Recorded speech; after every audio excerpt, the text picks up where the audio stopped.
राधे कृष्ण महाराज जी। राधे राधे। महाराज जी, एक साधक है अरविंद सिंह। अच्छा जी। इन्होंने प्रश्न किया है कि दान के लिए सभी कहते हैं, दान क्यों आवश्यक है, इसका क्या महत्व है? देखो, दान तो हम कर्म योनि में हैं और हमारे पास ही समान है। किसी भी योनि के पास देवता मनुष्यों को सोच के 84 लाख योनि में किसी के पास सामान नहीं है। और वो कर्म योनि भी नहीं है, वो भोग योनि है। मतलब मनुष्य ही जैसे कर्म करके आदमी भोग योनियों में चला जाता है। तो जब भगवान ने प्रारब्ध से हमारे को सामान दिया है और दूसरे जीवों को जरूरत है, तो हमारा तो सामान है नहीं। हम तो नंगे बूचे गर्भ से निकले हैं, ये तो सब जानते ही हैं।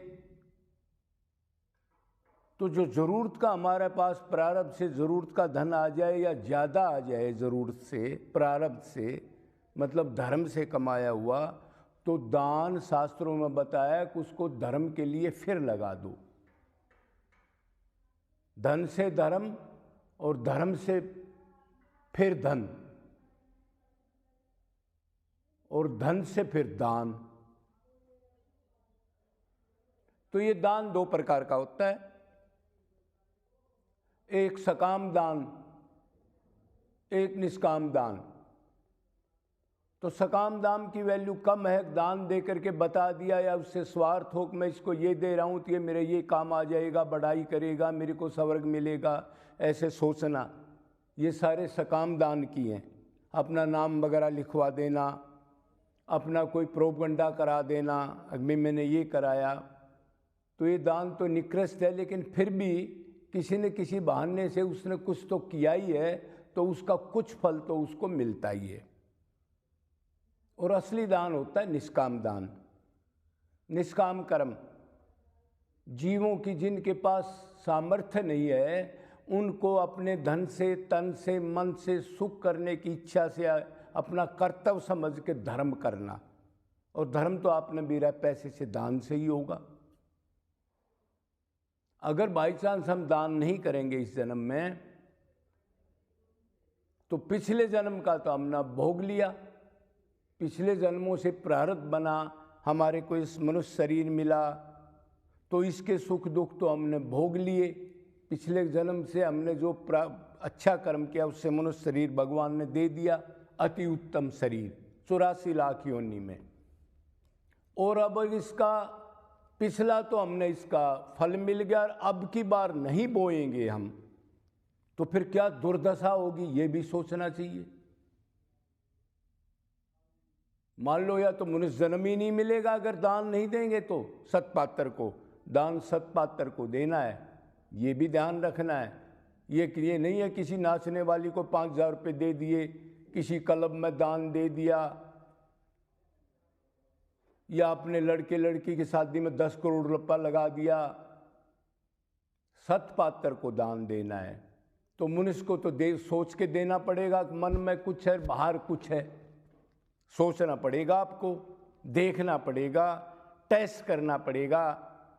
आप ये कह दो जी मेरे को क्या पता, मैंने तो इसको आया था, इसको दे दिया, अब ये जाने,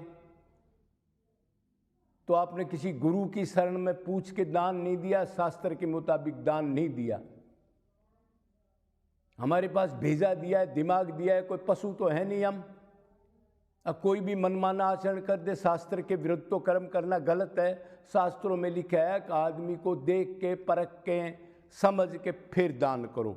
हाँ, दूसरे जीवों को आप दान करते हो, गधा, कुत्ता, बिल्ली, कीट पतंग, पक्षी वगैरह, भगवत स्वरूप हैं वो भी, उनके पास सामान नहीं है, तो उनकी सेवा में अगर जो आप लगाते हो तो आँख मीच के लगा दो। लेकिन मनुष्य को सोच समझ के दान देना, आप दान दे रहे हो और फिर वो स्वांग रच के उसी का नशा कर रहा है जा करके, या उत्पात कर रहा है कहीं, तो अगर हम ये दान नहीं करेंगे तो आगे या तो मनुष्य शरीर नहीं मिलेगा, या दरिद्र घर में मिलेगा। और दरिद्र घर में मिलेंगे तो पेट के लिए झूठ, तूफान, चोरी, इस टाइप के काम करेंगे हम, या अज्ञान में जीवों को खाने लग जाएंगे।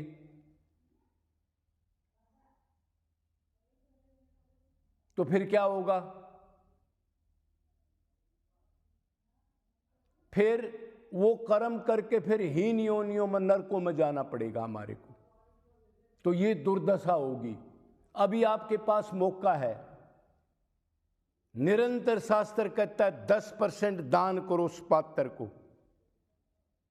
कितने आदमी निरंतर कर रहे हैं और फिर ये भी सोचते हैं कि मेरे को गोलोक मिल जाएगा, बैकुंठ मिल जाएगा, मनुष्य शरीर मिल जाएगा। ऐसे ही मिल जाता है क्या?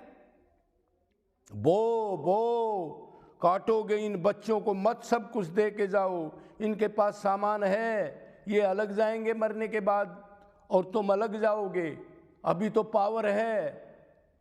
दान दो सोच समझ के, सेवा करो। जो जीव दुखी हैं, गधा हो, कुत्ता हो, बिल्ली हो, सूअर हो, उनमें भगवत स्वरूप समझ के वो दुखी हो, कोई दवाई करा दो, कोई खिला दो, कोई उसको धूप छांव से प्रोटेक्शन दे दो, सेवा का भाव रखो। उससे अंतकरण भी शुद्ध होगा और आपका धन भी शुद्ध होगा। तो निरंतर निरंतर 10% तो दान करना ही चाहिए। निरंतर गैप मत दो और चुपचाप कर दो। तो कम से कम जो बोओगे तो मनुष्य शरीर तो मिल जाएगा आपको, मनुष्य शरीर मिल जाएगा। और कुछ भगवान की दया से कोई संत टकरा गया और आप श्रद्धा कर लोगे तो फिर भक्ति से पार हो जाओगे। मेन काम तो है भक्ति, पर भक्ति होती है वैराग्य से। ये भक्ति नहीं है जो घर बैठे भगत बन गए तुम और सब चीज़ों से अटैचमेंट है, धन से, लोभ से, दुकान से, मकान से, बेटा से, बेटी से, और अपने को भगत मान लिया।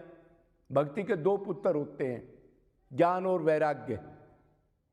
तो भक्ति तो मतलब मन के वैराग्य से होगी। तो इसलिए दूसरा एक ही चीज है कलिकाल, दानम दानम दानम। किसी भी तरह से दान देते रहो निरंतर, तो कल्याण हो जाएगा। नहीं तो गधा कुत्ते में बड़े दंड भोगने पड़ेंगे, पता नहीं कितनी योनियों में जाना पड़ेगा।